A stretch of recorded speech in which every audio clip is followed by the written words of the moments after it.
Hello and welcome to Slow Pit Stop, the international Formula One podcast by fans for fans all around the world. My name's Arfa, and as always, I'm joined by my co-host Mohammed. Say hi, Mohammed. Hola. Mohammed, Yes. Alpine is on fire. The story after story after story with that team this week. All I can say about Alpine is they really smashed it out of the park with their livery this year, which meant that, of course, the rest of the team must be dysfunctional. God. But it's just, every day there's a brand new story involving Alpine. I feel like Alpine, generally the whole year we've not talked about. I feel like we've not really talked about them for like 3 years, right? Yeah, actually, we talked about the rebrand and we're like, oh, why have they done this? Because then they fired Alain Prost and we're like, okay, ballsy, but maybe they've got like this grand plan or something. And I don't know what's happened since then. It's literally all gone off the rails. It's actually incredible to watch. It's mental. So initially, the first news story was Doohan was gone. Jack Doohan binned after like 6 races, which I have thoughts about. I think I don't know. We'll go through the news stories one by one, and then we can talk about them individually. Exactly. Yeah. Number 1, Jack Doohan was fired. Number 2, then we find out that the team principal has resigned, and we're all like, "Oh my god, this guy's got such good morals. He's just like leaving because he's like, oh, driver drama." Colapinto gets picked up by the team, obviously. Then we find out that Flavio is being granted team principal powers. Then we find out that Ollie Oakes, the team principal, is maybe on the run from the law because his brother was arrested with a big wad of cash that may or may not have come from Russia. So he's had to he's in Dubai now. He's out the country. And then a new pope gets selected. And then finally, there's a news story now that Alpine has had discussions with Sergio Perez this week about being a driver for them. I haven't seen that. For this year? So for this year, they were talking in Miami. You know Carlos Slim, the billionaire from Mexico? Yeah. So he was there because he's like, I'm still happy he to was back there. Perez. So they they had a meeting with him on behalf of Perez about Perez will bring all this sponsorship, blah, blah, blah. Oh, anyway, where in all that giant mess of a week do we start? Well, from the beginning. So I think let's just start with Jack Doohan. Yeah. I think everybody kind of had this idea, right, that he's not going to make it for the whole season. Like, remember, we talked about this in the beginning. Yeah. People were taking bets. How long is he going to last? Is he going to make it the whole season? And then I feel like we all just forgot about that. I think it was in the commotion of Liam Lawson getting dropped to V-Carb and Yuki Tsunoda getting the step up. And everybody was kind of just focusing on their performance. And then in the middle, everybody was thinking about Kimi. And then people were talking about Lewis and Carlos. And I genuinely think we all just forgot that Jack Doohan's seat was never, firm. Because then when they were like, by the way, he's losing his seat, everybody was like, what do you mean he's losing his seat? Like, where did that come from? But that was actually kind of always the plan. I think the thing is, really the question is, were they ever planning on giving him more than 6 races? That's really the question. Because the way it went down, I mean, he hasn't been spectacularly bad. He hasn't been, prodigally, like a prodigy either. He hasn't been, amazing. But he's pretty much performed where the car is, right? Like, if you compare his results to Gasly, it's, more or less similar. Like, you look at a team like Sauber, Bortoleto, they're not suddenly replacing him after 6 races. Rookies need time. Rookies need time, and especially rookies that are essentially driving at the potential of their car need time. Yeah. The Alpine isn't great, you guys. He out-qualified Gasly in the last race, and you can be like, okay, there was lots of costly mistakes and crashes and this and that. But it's still... I think if they were like, look, you're just too expensive, you're crashing too much, we don't want you in the car. I don't know, I almost wish they hadn't put him in the car in the first place. Yeah, if they didn't have any faith in it. If they're like, if you got someone, for example, Kimi Antonelli, whatever, year 1 Max Verstappen, and they crash, but you go, you know what, this guy's fast, he'll crash a bit this year, but once the rough edges are smoothed out, this is going to be a real talent. Yeah. You either need to give people time to get through that phase, or just go, they're not fast enough. I don't, the way they've just given him 6 races is and bizarre. The incredible thing, which I completely forgot about, but somebody online reminded me, is you have to remember Doohan stole Ocon's seat last season. They booted Yeah. Esteban Ocon and put Doohan in, which makes you think they had a lot of potential, or they really I thought don't he know. could be something. No way. I think it was Flavio, and he felt so aggrieved by Ocon because Ocon was leaving to Haas. Because there was a huge thing about loyalty around Alpine, right? Mm. When Oscar Piastri left, they were like, what's even the point in having a junior program if these people just leave? They're not loyal. There's no loyalty around here. Maybe we'll just bin our entire junior program. It was a big loyalty problem. When Ocon left, you watch Drive to Survive, Flavio loses his mind when he finds out that Ocon signs for Haas. So he was like, this guy's basically not our driver anymore. I want him out. And I think he put Doohan in as a punishment to Ocon. Oh And my it's really god. funny for them being like, drivers have to be really loyal to us, but at the same time, we're allowed to just drop them after 6 races. It reminds me of like when you're at work. So we don't work in normal environments, but like for us, like we work with a consultant or an attendant who runs the team, right? And sometimes you have like a Yeah. really good one who's like really chill, who's like really friendly, and then like they come off, and then somebody else comes on who's like really not. And you feel that like shift in the team, and like the team is like not Yeah. as happy, Everyone's and like the tense. nurses aren't happy. Yeah, everyone is tense, Yeah. and you're like, yeah, this guy's a bit intense. We kind of just have to deal with it. I feel like that's what's happened at Alpine. I feel like they probably were not always like this. There's been this massive change in environment, and now I don't know if it's someplace that I would want to work, honestly. It feels like it'd be a very distressing place to be. Like, you have no job safety and job security. Kevin Magnussen said recently that when he was brought into McLaren, they told him, you need to have the same race deficit to Jenson Button that Lewis Hamilton did. And he was a brand new rookie, and he said, yeah, absolutely, I'll do that. And he said, looking back at that, I realized that was such a toxic thing for Ron Dennis to tell me, because how could I, as a rookie, have had the same deficit as who was at that point like a world champion? And it's a good point. Like, rookies do need to be nurtured. You're going to get the best out of your rookie by nurturing them. And if you then nurture them and they still don't perform, okay, now you have an argument that you can take them out. Yeah. Mm-hmm. Yeah. But like, you look at people, they usually get, like, I think one season is too short. I think people need a season to bed in, and then the second season is when you can start to judge them, right? All these people, Mick Schumacher, whoever, they got 2, maybe 3 years. And for someone to go, forget just even after 1 year, to go after a few races, I think is unfair. Yeah. Here's the flip side to that, and I want you to tell me if I'm wrong. What if you only deserve your seat in Formula One if you're the prodigy? Like, look at Oscar, look at Kimi, Charles Leclerc was a prodigy. Lando was really strong too when he came in, people had high hopes for him. What if you can only deserve your seat if you're a name like that? Just looking at Mick Doohan's record, because friend of the pod, Doohan. not Mick Doohan. Mick Doohan is his dad. Sorry, Jack Doohan. Mick Doohan is a world champion, but also what is it Jack's with these dad. Australian/New Zealand people who have Mick as their first name? Is that like common? I've never met a Mick in my entire life. Really? Yeah. What's a very American name? He Brad? finished I guess. third. What's what? Sorry? I said, what's a very American name? And I said, Brad. Yeah, Chad, Brad, all those kind of things.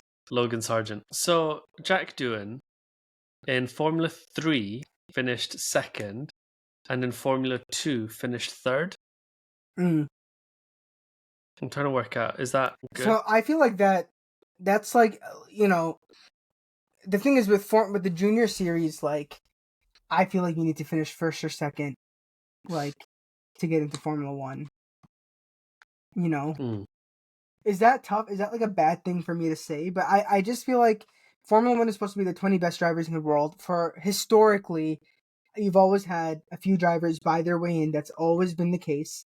But if you take that factor out of it, it should be the 20 best drivers in the world. Like, these should be drivers that go to any other series and do very well in other series, right? Like, they should be very, very strong drivers. So I almost feel like these Gabriel Bortoletos and Isaac Hadgers, and I almost feel like they shouldn't even get their seats. But then again, Franco Colapinto came in, and we didn't know him that well, and he was really good. So maybe I'm wrong. He was really good, exactly. I think it's really difficult because there's certain drivers who just bypass Formula 2 because people recognize from a very early Yeah. stage Max Verstappen, Kimi Räikkönen, Yeah. etc. Yeah. that these guys are very, very good. There's one thing, I was going to talk about it later when we talk about Ferrari, but I'll bring it up now. There's something that Carlos Sainz said with the current regulation of aerodynamics. And he said, before with the other cars, there was maybe 2 or 3 ways you could drive that car and you would get the exact same lap time. Mm-hmm. Whereas now there's only one exact way to drive the car. And if you don't do that perfectly, if you drive too fast or too slow, you will just lose lap time. He goes, you have to perfectly drive it this one way. God. And we see people struggling like, Daniel Ricciardo didn't get on top of this regulation. I think this regulation's not been good for Lewis. It's just his pure talent is carrying him over something that he doesn't want. But he's saying about it, natural driving style is not there. And even Lando Norris is talking about feeling uncomfortable while he's finishing 20, 30 seconds ahead of everyone else. And I think it's this thing of forcing drivers to drive in the one exact same way. As much as we hate the ending, 2021, one of the big things about it was you'd go, right, Lewis, Max, and it was this 2 completely different teams doing their own different things. But it was this sort of 2 different philosophies in the car. Exactly. Whereas the whole idea of everything must be exactly the same, to me, how is that different to the AI race that happened in Abu Dhabi? Well, first of all, that race was an absolute hilarious joke. But second of all, I think we recognized this happening halfway through the first season of this when all the cars adapted to the Red Bull style and Red Bull look. Like, don't you remember at a certain point? Yeah. Like when the season started, all 20 cars looked so different. And then halfway through, everybody started debuting Red Bull style pods. And I think at that point we realized, and it's so obvious at this point, that this regulation is just an absolute failure. And this season we were promised heavy racing and we just haven't seen it. And I think you're right. I think it's been tough on the drivers too. And maybe that's tough on the rookies, that they're not able to really come in and show us really what they're worth. My solution, 1, been these regulations, but 2, I think people like Jack and even, Carlos Sainz, Lewis Hamilton, all these people, something that used to be there in the past was testing, right? Michael Schumacher used to come do practice on Thursday at Monaco. Friday he was testing, Saturday he was back. And people were like, this is unfair. Certain teams have certain resources and can just test. So now they've put loads. They used to say, okay, you can test in old cars that are more than 2 or 3 years old. Now they've even put restrictions on that, how many miles or kilometers a driver can do and that. And they're restricting it more and more and more.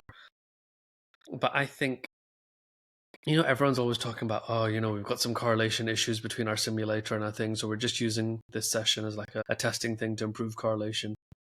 If simulator's not well correlated with real life, I don't think it's fair for drivers to get their experience that way. I think on-track testing will help people that have moved teams or rookies to get up to speed quicker. And I think we're probably now in a situation where we've gone too far getting rid of testing. The problem is they've got 4,000 races a year. So if you said to that pit crew, hey, we're going to spend another weekend working when you are going to be away from your kids and your families and all of this and that, they're going to be like, what the hell? So but I think you need to have some sort of testing thing. The other option, which MBS, Mohammed bin Sulayem, brought up in a bid, admittedly, to save his career, not out of genuine caringness, but goodness, But I was thinking about it, and I think he actually has a point. Is you actually bin the cost cap, and I know that's insane, but the appeal behind it would be teams can now put money in to make the sport competitive again, and you could argue that it's the teams that don't have all the sponsors are not going to be as competitive, but teams like Williams, teams like Haas have actually done a pretty solid job attracting new sponsors. I actually think if you have a very charismatic team principal, if you have very good marketing ability, people want to sponsor Formula One. All these companies want to actually sponsor Formula One. I'm actually thinking now, maybe if we get rid of the cost cap, it's not as bad as everyone thinks, and maybe we're already not competitive. The whole point of the cost cap is to make things competitive. We're not competitive, The argument against that will be the cost cap has led to sponsorship and financial stability. Because if you go to a sponsor and you say, look, here's slow pit stop Grand Prix. Give us 100 million, and we'll put on a race. And they go, okay, fine. And then you come back and go, oh, actually, do you know what? Ferrari's spending 300 million. We're going to need more from you, otherwise we're not competitive and we're not going to get prize money. And then we'll come back and go, actually, Red Bull is now spending 600 million. We're going to need more from you. So every back marker was just a black hole. But no, but here's my counter to that counter. Let's say I have a company, right? Like, let's say we want to get slow pit stop as a decal on a Formula One car, right? Like, that's the decision we make. If these teams just keep raising the money, they're just not going to attract sponsors. But if they just say, look, this is the price. Like, if you want, look, we're a back marker team. We're not on TV as much. You know, you want to sponsor Kick Sauber and you want to have your name on the side pod off to the side. You know, it's going to be $1,000. But, you know, and then let's say like that, we now as a company have we have the ability to get on the car, and teams are going to have to be more competitive. If they know that everybody's raising money, they're going to have to be more creative to attract sponsors. I think it's still possible. Again, I'm speaking like this as an American. I'm in a capitalist society. So for us, it's like companies have to fight each other to make the most money anyway. Like, that's just the natural way I see things. So that's just the way I see it is like, let the top companies fight it out, because people like Kick Sauber are never going to lead the championship anyway, unless there's a massive change in their engineering. So let McLaren, Red Bull, Mercedes, Ferrari, these companies have unlimited money. Aston Martin, these companies have unlimited money. Let them put their unlimited money in to make the sport competitive again. Let the backmarker teams find the sponsors the way Williams has been finding sponsors, and etc. I mean, I don't know. I obviously didn't. I mean, I loved Mercedes when they were dominating everything, so I'm biased already. But I just can't think of another way to bring the sport back into play a little bit. I think finance is obviously a factor, but this is a bit like, you know, they're talking right now about tweaking pit stops and saying, we'll make the pit lane speed limit faster, slower, whatever.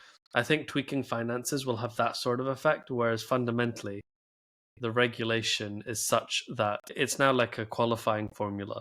You know, you have to do well on Saturday because people can't follow on Sunday, people can't overtake. But so I think all of these things we're suggesting, we're tinkering around the edges, where the solution is have change a good formula that allows racing. Should we come back to Alpine and their insane? Yeah, I was gonna say we've strayed far from the Jack Doohan story. So Jack Doohan, he's gone. That's step one. What happens next? Step two, Colapinto gets in, but he's only getting like 5 races. So who's in after him? They said they're going to reevaluate after 5 races. Okay, look, is Doohan back in the car after that? Is it Mick Schumacher? Tell me about Flavio, because I wasn't there when he got kicked out, right?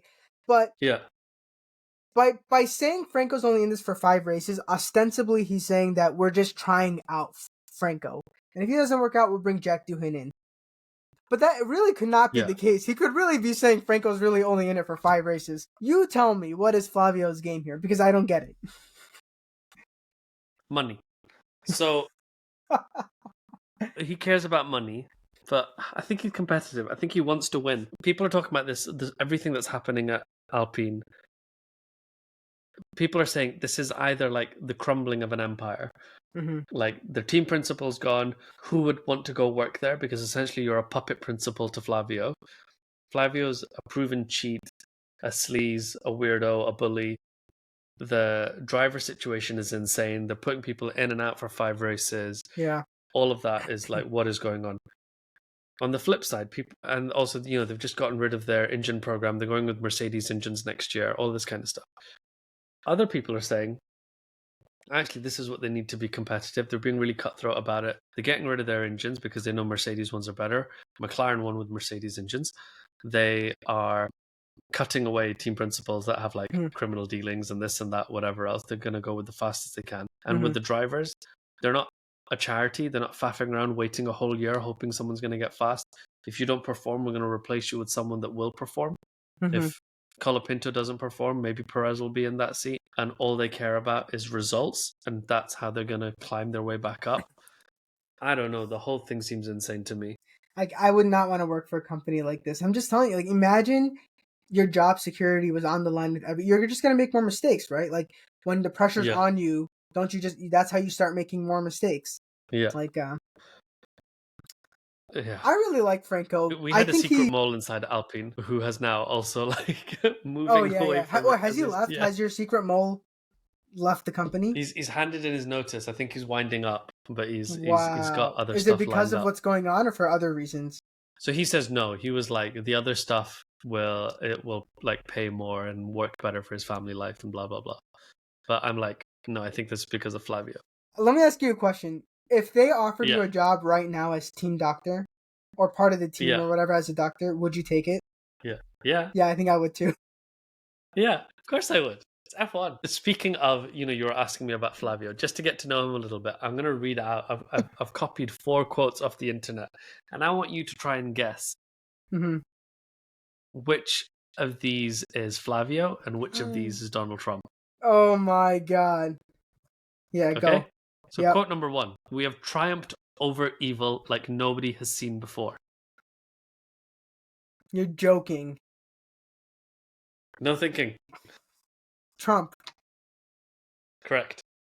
Thank God. I am a democratic dictator. I trust people as long as they return the trust. If they are bad, I change them. I'm gonna go with Correct. Anyone who thinks my story is anywhere near over is sadly mistaken. Flavio. Trump. Wait, oh my god, they both came back like a fungus. Yep. What separates the winners from the losers is how a person reacts to each new twist of fate. Flavio. Has to be. That is Trump. But you're Oh right, they my both came back like god. a fungus. Like, they were kicked out for cheating. There was all this, like, impeachment, criminal proceedings, whatever. And somehow they're still back in the exact same position again. Flavio returning is like proof that the system is broken. Trump Yeah. returning is like proof that our system never worked to begin with. But Flavio returning, he was kicked out of the sport, a lifetime ban. For cheating. I don't understand. Yeah, no, it literally makes no sense. The whole thing makes no sense. But I'm looking forward to seeing Colapinto and Perez there next year. Who knows what will happen to Gasly and his new hair? You know what? I really respect him for getting. Is that what you said? I think you put the meme out on our Twitter where it's like Yeah. Gasly returning with new hair. The pizza. It's like everything's on fire. So this is just like I'm gonna challenge myself. I think we'll try to get my sister on one of the next episodes so she can talk to us about the Met Gala. But in doing so, my challenge will be to recant this entire story, but make it like a reality TV show or something to try. Oh, to we try and should see what make she it thinks. like a K-drama. Something like exactly like I want to Yes. make it like a metaphor and just like tell it to her and get her reaction Yeah. because this is just an incredible. It's just an incredible sequence of events. It's like so whenever you mix money, like that much money and things investment, like you're always gonna get a scandal like this, and I feel like that's what's happening. It would make for a good TV show. That Should we go on to our next team? Yeah, I talk about this. Well, wasn't there what? Well, I was gonna say, wasn't there a documentary about Flavio that was talking about his corruption, or was that about somebody else? Oh, it was probably. Bernie Eccleston. It was about Bernie. Oh yes. Oh, I forgot we have two. God. We have They're all another- the same. They're all the same. I forgot Bernie exists in the same sport. And like Ollie Oakes, everyone being like, "Oh, this Oh guy's my god! so Can good." we hold on? We need to talk Jack about Ollie Doohan. Oakes. We haven't talked about this. We Yes. didn't. Let's talk. We need to spend time on this story, okay, and let it percolate. Tell me about what happened now with Ollie Oakes. So Ollie Oakes historically was with a team called High Tech Grand Prix. I can't remember what they did, Formula 2 or something random, right? And they are very buddy with the Mazepins. Anyone who has forgotten the Mazepins, one of them can't spend any money because he's sanctioned for being best buds with Putin. And the son was in Formula 1 for a year, was bad, very bad, Mazepin. Oh, God. And you can just Google the awful, awful, terrible things he has done as a person. And do you know what? Credit where credit is due. The PR person that they've hired like nobody works harder than them, you know?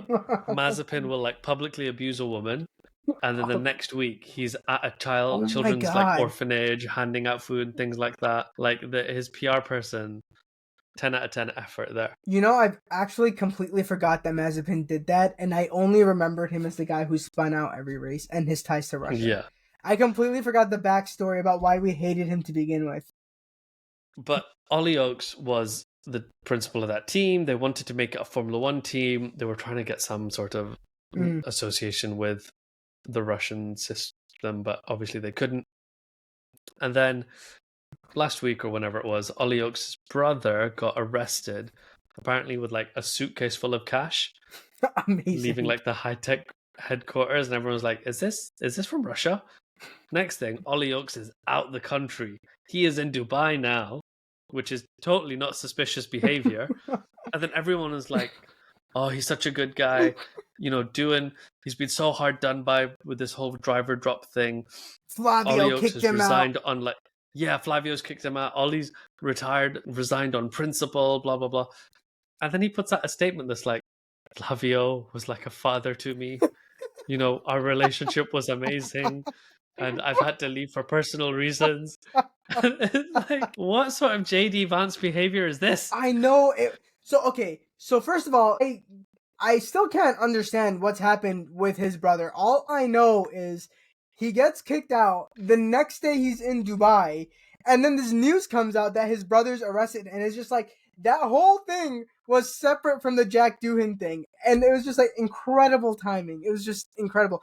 Which means Google. on his way out, he's typed a statement. Dubai extradition UK. The UK and Dubai do not have a formal extradition treaty, making it difficult to extradite individuals. That's why he's there. It's just so funny, and it's like he typed that statement about being like he was on the run, and Flavio called him like, "Hey, listen, like they're saying mean things about me hell? on the internet. Can you please put a statement out saying it wasn't me?" And he's just like packing his bags, like the cops are at the door. He's what like, are the odds? What are the odds Flavio has written this? You know, and I Ollie really Oakes considered has never it. been near the I statement. actually considered it. I was like, maybe they just put it out in his name, and they're like, you know, we just have to like, Ollie, are you okay? And he's like, huh? I'm on the run right now. Like, all right, we'll just put out our own statement. That, you know, I actually think that's very possible. That's what happened. This is an incredible story. This is the highlight of the season so far. 100%. And I'm looking forward to when we eventually find out what's happened. Because they won't be allowed to report on it. You know, all this like don't bias the jury, blah blah blah. Until everything goes through court, we won't know anything. Yeah. But like 2 years from now or something, all the juicy details will come out. Oh, Alpine. Okay, now we can talk about McLaren now or whatever. We can talk about Ferrari. Yeah. Do you know what weird bit of trivia I saw about Ferrari? What's that? You know how there's a new pope? Yeah. Because Pope Francis died. Pope Chicago, yeah. Before Pope Chicago, there was Pope Francis. Yeah. So Pope Francis is the only pope since Formula One began that hasn't seen a Ferrari world champion. Wow. Isn't that sad? He died without seeing a Ferrari world champion. Wow. Crazy. That's so the here's sad for part Pope of the Chicago. Pope dying. Yeah, that's the sad part. So here's hoping for Pope Chicago that he can see Lewis Hamilton win. Yeah. I don't know what to make of Lewis. Are we talking about Ferrari or McLaren? Let's go with Ferrari. And the whole team radio situation and how Miami was. Obviously came into this season wanting him to win the championship, which was unrealistic. You know, we said I thought this year a couple of race wins was my hope. But then we said, and I think quite realistically and practically, we just want him to keep it close to Leclerc, and we want him to have. We said 40 to 45% of the point share of Ferrari should come from Lewis. And I've done the math, and that's actually where I think the last time I checked it, it's like 40% or something. Like, he's not being blown away by Leclerc. He's kept it pretty close. And even in Miami, which is the race we're supposed to be reviewing, even in Miami, you know, he finished right next to Leclerc despite the qualifying far behind him. So his performance in Ferrari has not been abysmal. No. Combination of him not suiting the car and the car not being great, but it still hurts. Doesn't this Yeah. it doesn't kind of hurt a little bit? It hurts. I hurt. Yeah. I didn't watch Q3 after like Lewis was out in Yeah. P12. I was just like, oh, what is this? And you try to hold on small details, like the gap to Leclerc was much smaller. But I don't know. On Sunday, I think there was really good racing. Mm. The way he was right up against Ocon, and the move he made to overtake Sainz, where from the one onboard camera angle, it looked like he was going to get the double overtake again. But then on the flip side of it, he really shouldn't be racing against Ocon and Sainz. Like you want him up racing Yeah. with Verstappen and the McLarens. So I don't know. I think he is doing everything he can do. There's limitations in the car. The radio stuff was all good, and I think the CEO of Ferrari was around. I hope this is him starting to get his confidence. Like before, he was being very, very polite. He was like, Yeah. "You want me to do these setup changes? Fine, I'll Yeah. make these setup changes. You guys tell me what to do." Whereas now he's asserting himself a bit more, and I hope that drives change and better results. The question will be, and I don't know the answer to this. I'm just throwing it out there. Who needs who more?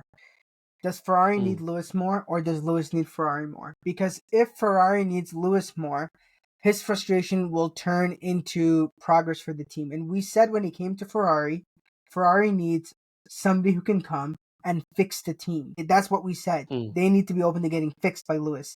So, but if Ferrari thinks Lewis needs us more than we need him, then this is going to end up being him leaving the team prematurely, which is going to be very sad. So I think that's what it comes to.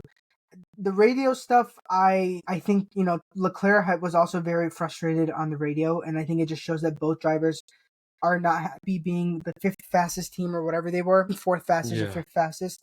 I do think we're seeing Lewis having to use more of his talent, like you said earlier, in order to actually race, because he's calculating his overtakes. Now that F1 TV allows you to have multiple screens up, I can have his onboard up with the main race, and you can actually see him in his onboard figuring out how he's gonna get around it. He can't just hit the DRS button and go around like he used to, which is nice. You get to see Lewis pull off really nice overtakes. But yeah, the frustration, of course, is, I don't know. It's just frustrating. I guess it's frustrating that the car isn't as good. We ended the season with Ferrari being the second fastest car, catching McLaren, and we really thought that we would start the season like that, and we haven't. And it's tough. It's tough, I don't know. It's tough as a fan for him. Really I don't know if tough. anybody else has gone through something like this in other sports where you're kind of just watching your GOAT not perform as well in another team, and you can't do anything about it. Who do you think is going to be champion? Do you think Oscar's put his mark on it already? He's won 4 of the 6 races, and he's just won 3 in a row. I was thinking about this because I had said in the last episode that Lando is still the favorite, and I was like, am I going to eat those words and be all embarrassed that I've said that?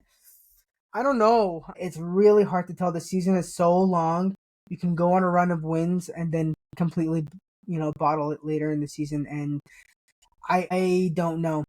I think it's 50-50. Yeah. I won't say Lando is the favorite. I won't say Oscar is either. I actually think they both have a shot. I think if Oscar can pull out a 30-point lead, he's got it in the bag. He's at about 15 points now, I think. If he can make that double, it gets really hard to come back because now you need to start looking at DNFs and things like that. Yeah.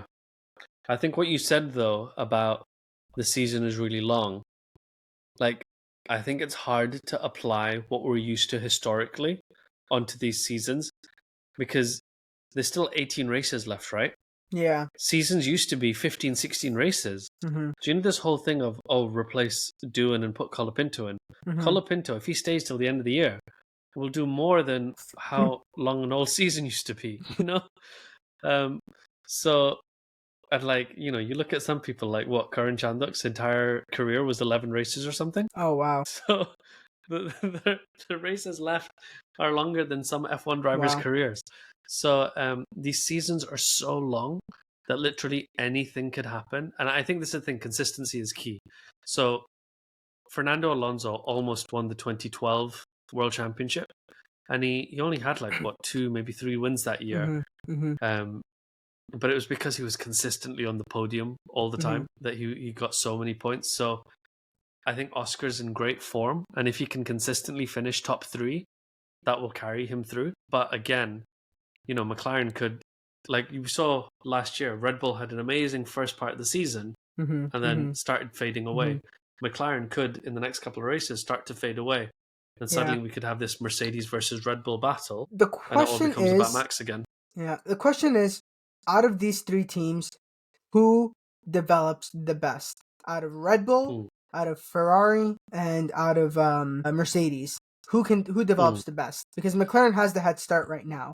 McLaren is so good that they made it look like you can overtake in Miami. I said that in our group chat, and it's just so true. Because you can't overtake in that fake parking lot track.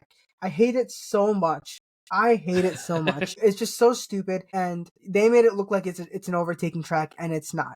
So, out of Mercedes, Ferrari, and Red Bull, who develops the best? I'm trying to think back historically. I want to say it's not Ferrari. What do you think? Although Ferrari has developed the best in the last 2 years. Yeah, Red Bull, you can never rule them out, but there's a team under a lot of changes. Ferrari, I don't think so. Mercedes, I think they do, but I'm thinking back to pre 2022. Do you know what? I genuinely don't know. The season could be super boring and could just be Oscar winning every race till the end, or it could suddenly get really spicy. There's too many unknowns. I feel like Mercedes always develops right at the end when it's too late. At least since they've been chasing. Even when you think back to 2021, Verstappen went on a run of winning, and we were all like, "Oh, Lewis is not going to win the championship; it's over." And then Mercedes unlocked some engine changes right with like 6 races left, and Lewis just put it together to bring himself back in play. And in the last couple of years, they've had competitive races right at the end when it was almost like basically too late. I really think in the last few years, Ferrari has been the better developing team. Red Bull has not had to develop is the issue. And last year they just did not develop at the end. No, they went backwards. Exactly. So it makes me think maybe Ferrari is the best suited to catch, but genuinely could also be Mercedes. I don't think it's Red Bull. I think Red Bull's in a place right now where they need to figure out their engine philosophy and stuff. And I just don't think it's them. I think Verstappen is making Red Bull look a lot better than it actually is, just with his pure talent.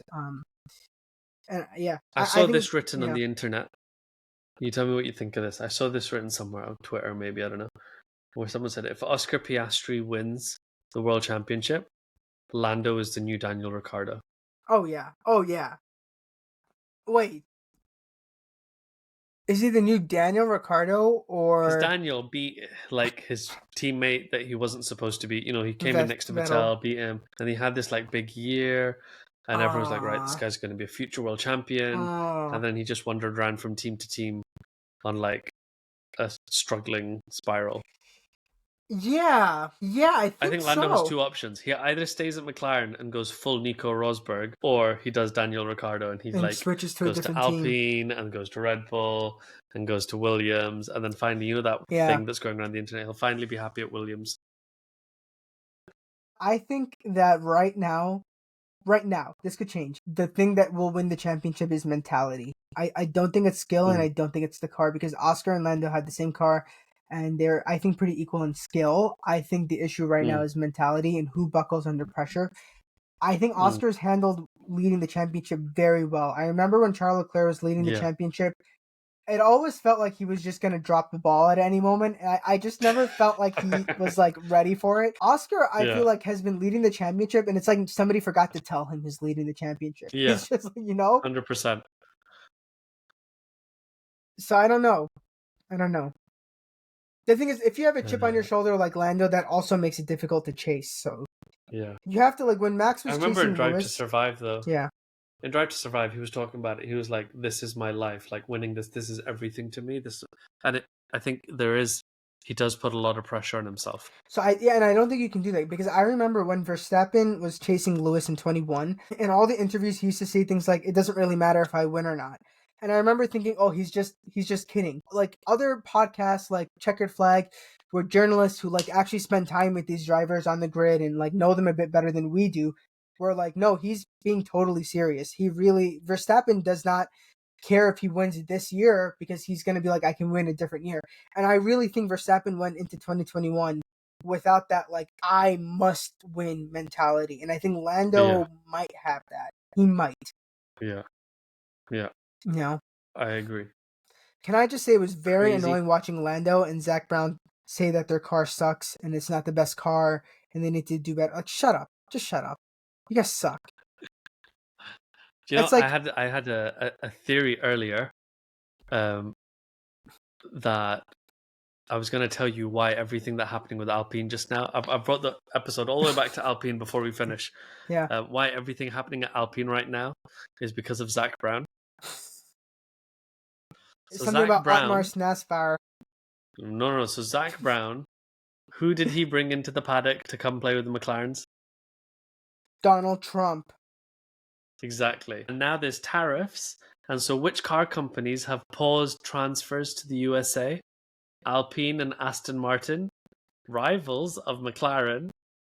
And Alpine has like lost 17% and this and that. And that's why they're suddenly desperate for money. And if Franco's coming with South American money, they'll quite happily take that.